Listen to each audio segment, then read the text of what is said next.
हाय, मेरा नाम है निशांत और आप जुड़ चुके हैं एंट्री एलिवेट के साथ। इस वीडियो सीरीज में हम डेटा स्ट्रक्चर और एल्गोरिथम के सारे कॉन्सेप्ट्स को डीपली कवर करेंगे, तो फिर बने रहिए हमारे साथ। हेलो एवरीवन, आज इस वीडियो से हम अपनी डेटा स्ट्रक्चर और एल्गोरिथम्स की सीरीज को शुरू करने जा रहे हैं।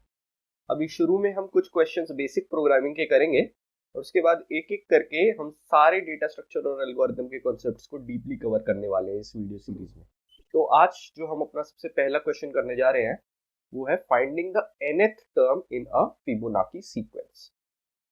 तो जिन लोगों को नहीं पता फिबोनाची सीक्वेंस के बारे में, तो मैथमेटिकली कुछ इस तरीके से लिखा जाता है कि एस ऑफ जीरो यानी जीरोथ टर्म फिबोनाची सीरीज का, ध्यान से सुनिएगा, जीरोथ टर्म की बात कर रहा हूं मैं, फर्स्ट टर्म की बात नहीं कर रहा, वो जीरो होता है।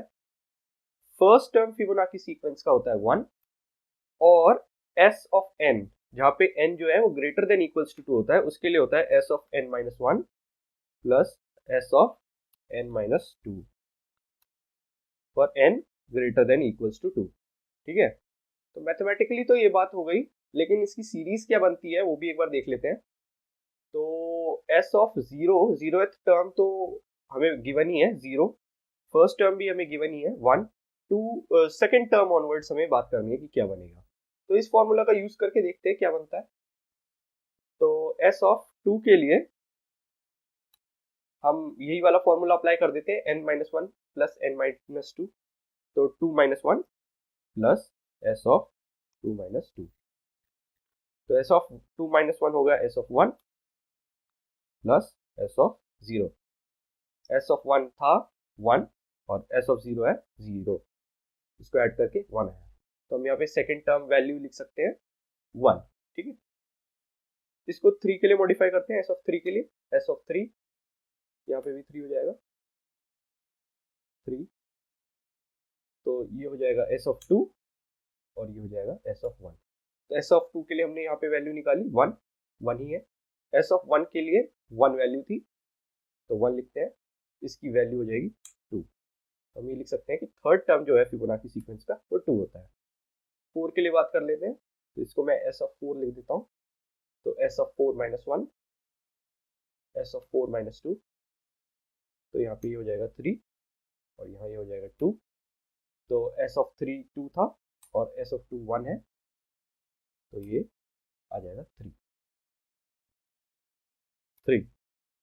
टाइम बचाने के लिए मैं आगे की सीरीज लिख देता हूँ। आगे की सीरीज में जो फिफ्थ टर्म होता है वो होता है 5, फिर आता है 8, फिर आता है 13, फिर आता है 21, 34 और सो ऑन, ये सीरीज चलती जाती है। ठीक है, तो ये हमारी फिबोनाची सीरीज है। तो आसान भाषा में अगर कहा जाए तो फिबोनाची सीरीज का सेकेंड टर्म ऑनवर्ड्स, यहाँ से यानी यहाँ से हर जो टर्म है वो अपने पिछले दो टर्म का सम है। ठीक है, तो जैसे ये 1 है, ये इन दोनों का सम है, ये 2 जो है ये इसका और इसका सम है, 3 इसका और इसका सम है, इसी तरह से कुछ भी 34 इसका और इसका सम है। तो फिबोनाची सीक्वेंस बड़ा सिंपल है, for n greater than equals to 2 हर टर्म पिछले दो टर्म के सम की इक्वल है। ठीक है, यही है फिबोनाची सीक्वेंस। तो ये तो रही एक्सप्लेनेशन की बात। चलिए देखते हैं इसको हम कोड में कैसे कन्वर्ट करा सकते हैं। तो मैं 3 वेरिएबल ले लेता हूँ, a, b और c। तो पता है क्या करूंगा मैं इसको यहाँ पे इस तरीके से सुपर इम्पोज कर देता हूँ पहले 3 टर्म्स के ऊपर। ठीक है, ध्यान से देखिएगा क्या होने वाला है। मैंने इसको सुपर इम्पोज करा दिया पहले 3 टर्म के ऊपर। ठीक है, और मैं वैल्यूज जो है वो उसकी यहाँ लिख देता हूँ। ठीक है, ए की अभी क्या वैल्यू दिख रही है, 0, जीरोथ टर्म पे है 0 वैल्यू है, बी फर्स्ट टर्म पे 1 वैल्यू है, और सी की वैल्यू में लिख देता हूँ simply for n greater than equals to 2 के लिए n माइनस 1 n माइनस 2। तो n माइनस 1 क्या है, c के लिए b है, और n माइनस 2 क्या है, c के लिए a है। ठीक है, तो मैं इसको लिख देता हूँ b प्लस a। ठीक है, b की क्या वैल्यू है 1 और c की क्या और a की क्या वैल्यू है 0, तो c की वैल्यू हो गई 1। ठीक है, 1 ही आ रहा है, करेक्ट है। अब क्या करता हूँ, मैं इसको स्लाइड कर देता हूँ फॉरवर्ड। मैंने इसको स्लाइड फॉरवर्ड कर दिया ए बी सी को। ठीक है, कूल है। तो अब a की क्या नई वैल्यू हो गई 1, b की क्या नई वैल्यू है 1 ही है, लेकिन सी देखिए कैसे अपडेट होता है। तो बी की नई वैल्यू है 1, ए की नई वैल्यू है 1, सी की वैल्यू है 2 ही है। ठीक है, इसको मैं आगे स्लाइड कर रहा हूँ दोबारा से।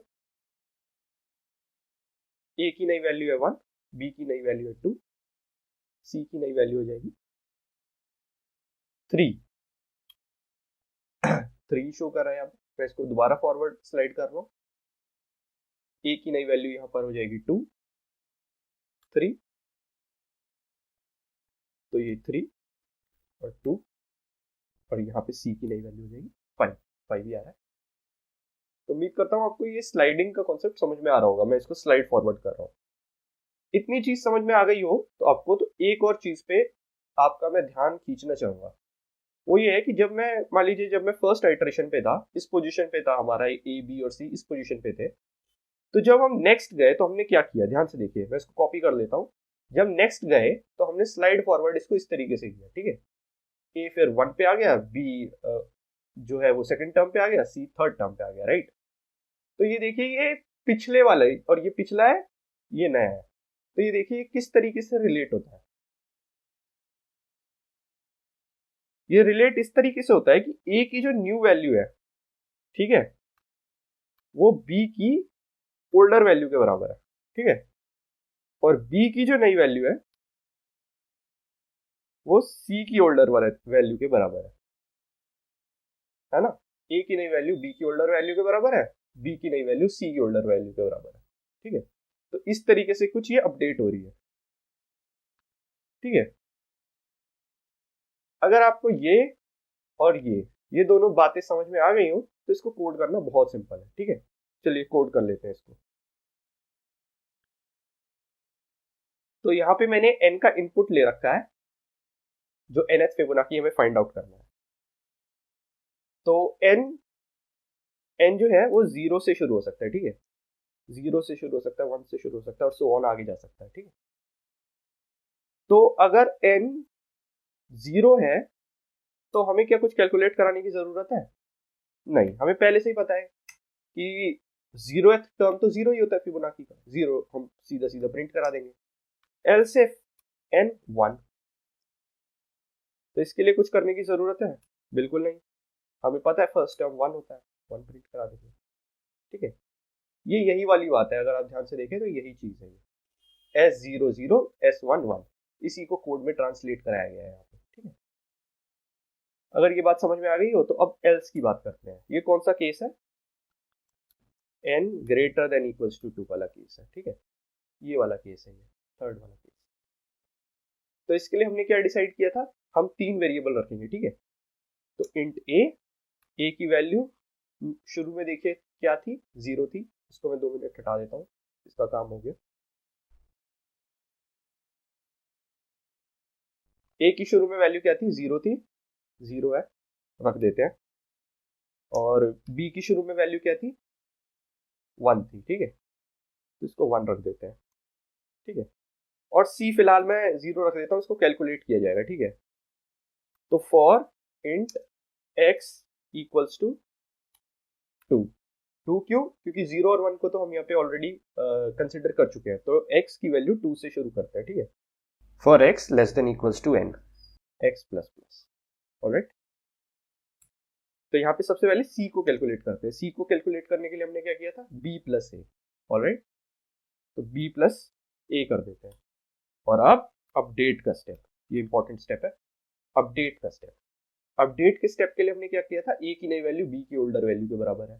तो नेक्स्ट आइटरेशन में जब a जाएगा उसकी वैल्यू b की करंट वैल्यू के बराबर हो जानी चाहिए। ठीक है, और नेक्स्ट आइटरेशन में जब b जाएगा तो उसकी वैल्यू c की करंट वैल्यू के बराबर हो जानी चाहिए। तो b इक्वल्स टू c लिख देता हूँ।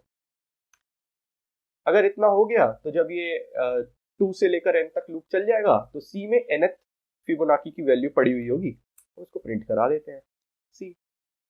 ठीक है, कोड बस इतना सही है। इसको रन करा के देख लेते हैं कि क्या ये सही चल रहा है कि नहीं। तो सबसे पहले सेकंड टर्म के लिए ट्राई करते हैं। सेकंड टर्म 1 होता है। ठीक है, 1 है सेकंड टर्म। थर्ड टर्म के लिए ट्राई कर लेते हैं एक बार।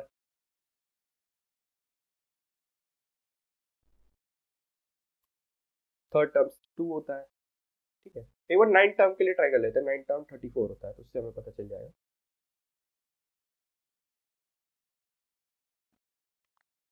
9 टर्म 34 आंसर आ रहा है, तो मतलब कोड हमारा सही चल रहा है।